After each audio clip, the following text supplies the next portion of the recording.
কথায় আছে, অন্যের জন্য খাদ কাটলে সেই খাদে নিজেকেই পড়তে হয়। সেই রূপকই যেন বাস্তব হয়ে দাঁড়ালো অজ্ঞান পার্টির সদস্য ফুল মিয়ার জন্য। ট্রেনের অন্য যাত্রীকে অজ্ঞান করে তাদের স্বর্ণালংকার ছিনিয়ে নিতে চেতনানাশক মিশ্রিত জুস খেয়ে নিজেও অসুস্থ হয়ে পড়লেন তিনি। চাঞ্চল্যকর এই ঘটনাটি ঘটেছে খুলনা থেকে ছেড়ে আসা চিলহাটিগামী সীমান্ত এক্সপ্রেস ট্রেনে। শনিবার ভোরে ট্রেনটির ঝ বগিতে এই ঘটনা ঘটে। এ সময় পাশের আসনে থাকা ঠাকুরগাঁওয়ের পীরগঞ্জ উপজেলার দক্ষিণ মালঞ্চ গ্রামের কৌশিলা রায় ও তার মেয়ে বিথি রানীকে কৌশলে জুস পান করান ফুল মিয়া। তারা অজ্ঞান হয়ে পড়লে তাদের কানের দুল ও নাকের ফুল খুলে সটকে পড়তে চান তিনি।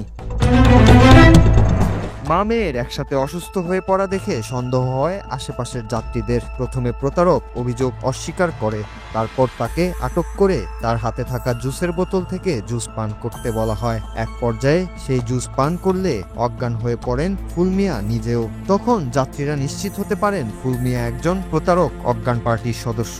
পরে ট্রেনটির নিরাপত্তায় থাকা আনসার ও পুলিশ সদস্যদের সহযোগিতায় অসুস্থ ব্যক্তিদের সৈয়দপুর রেলওয়ে হাসপাতালে ভর্তি করা হয়।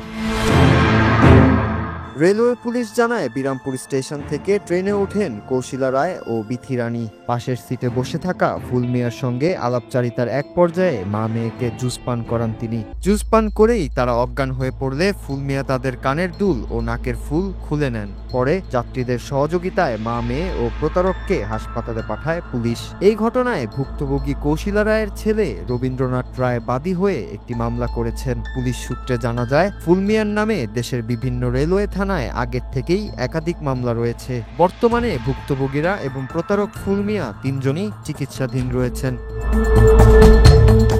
নূর Raju, Bangla TV news desk.